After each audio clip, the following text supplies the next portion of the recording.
So I got lucky and hit on the sneakers app and was able to grab this pair of the Jordan 1 highs, dubbed as the Royal Toes, that released in May 2020. This is a pretty controversial sneaker in the sense that it's a real love it or hate it colorway, and was actually a pretty difficult pair of sneakers for people to get their hands on. Throughout the video, you guys will quickly learn that I just like these shoes and not love them. But before getting into the pair, I just wanted to quickly share my dissatisfaction on how these arrived at my doorstep. The actual shipping box was absolutely mangled, with the packaging tape barely being on there. Like there was direct exposure to the elements and someone could have easily just grabbed these out of there. As a result too, the actual shoe box came pretty beat up. Luckily the shoes were just fine though. Normally I wouldn't care about details like this too much, but for spending $170, you'd expect some pretty good QA before shipping, especially since this pair came directly from Nike. I went straight into Karen mode and took it to Nike customer support, and after speaking with 3 different reps, they weren't able to do a partial refund or a future credit or anything. It's slightly frustrating because Nike has total leverage, and regardless of the poor experience I had, people are going to continue to line up and buy from them, including myself, to be honest. For being such a large corporation, they should have the backing to make things right. And I'm in a bit of a pickle too because I can return them technically for a full refund, but being a sneakers drop that went fast, I obviously don't want to do that because this is a pretty limited sneaker and it was hard to get my hands on. That's just my 2 cents on it though, and if anything, I'm glad I have a platform like this to just share my experience. Let me know if you guys agree or disagree with anything I had to say in the comments. Anyway, while I have the box in my hands, it is just a standard Jordan 1 box that is reminiscent of the past few years. Here's a quick look at the box tag for you guys, with the color being black, white, game royal, and the size 9.5. These go for a box price of $170 now, which is a $10 premium compared to what recent Jordan 1s in 2019 that I picked up. And I'm not sure if that $10 price bump translates to better materials compared to other pairs of the past. Throughout the sneakers is this decent feeling leather in this black, white, and game royal color scheme. Feeling them in hand and looking closely, they have a nice full grain to them. Compared to something like the Royal Toe mids that I picked up, these are definitely much more superior, which makes sense because you're paying $170 for these versus $115 for the mids. I've had these for a few days now, so let me go ahead and lace them up and chat more about them. So here they are laced up with the black laces, which I actually prefer to the additional set of blue that they came with. So you get small glimpses of the white color through the white leather at the mid panel, the Air Jordan Wings logo, and the midsole. A majority of the sneaker is black though, which is in this smooth leather found throughout the mudguard, the eye stay, the heel counter, and the flaps at the heel.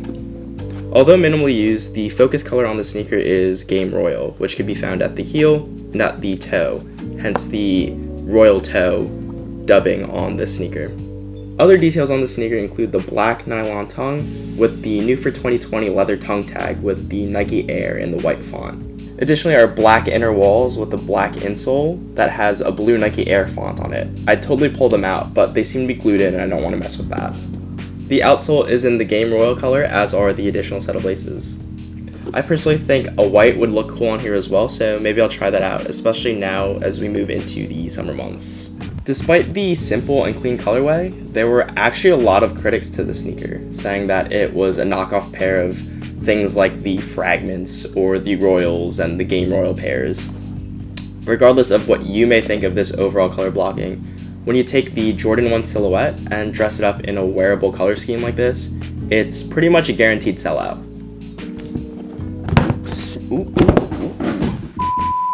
While these are a simple and clean colorway, I wasn't too big on them and they weren't a must-have for me. These actually weren't on my radar at all and I didn't even want them, but I figured why not give it a try on the sneakers app. I'm gonna throw in some text snippets right here. Shout out to my girlfriend because she supports the sneaker culture and everything that I'm doing here.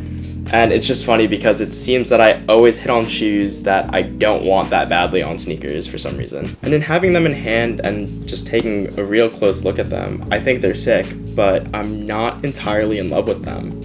Usually I'm grabbing sneakers that I absolutely love, but in this case, I just think they're whatever to me. I think the Jordan 1 is at a point where it's a bit played out nowadays. but at the same time, it's literally such a good sneaker silhouette. This sneaker collecting hobby can get really expensive really fast, so I'm at that point where I should be buying sneakers that I love and not just like. I passed on pretty much all the recent Jordan 1s, such as the Court Purples, the Pine Green 2.0s, etc., in favor of trying out other Jordan 1 silhouettes I wanted to get into, so the low and the pine green colorway is one that I have, as well as the mids in the background right there. And it was a bit surprising me that everyone went for these, especially given everything going on in the world right now. I thought people would be hesitant to spend $170 on the latest Jordans. But also, it isn't that surprising because with everyone sitting around at home, there's not much else to do other than watch the sneaker market from online. So whether it was because of stimulus money or people buying them with the intention of flipping them to account for a lost income, these were without question going to be a sneaker that everyone would try for, including myself, it seemed. Also, a random aside, here's a pair of the Nike SB Dunk High in the Game Royal colorway. This one's from 2014, I just recently picked it up. I made a video about it on the channel, so be sure to check it out after this one. And seeing them side by side, the blue is pretty close, and obviously the SB is much louder, being in an all blue versus this one where it has hits of blue. If I had to choose between the two of them, I'd probably grab the ones just because it is much more muted.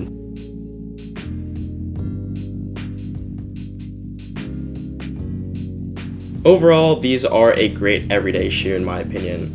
I wouldn't say they're the absolute favorite in my collection, but I also don't hate them, obviously. And that's really my take on it. I'd love to know what you guys think of this pair in the comment section below.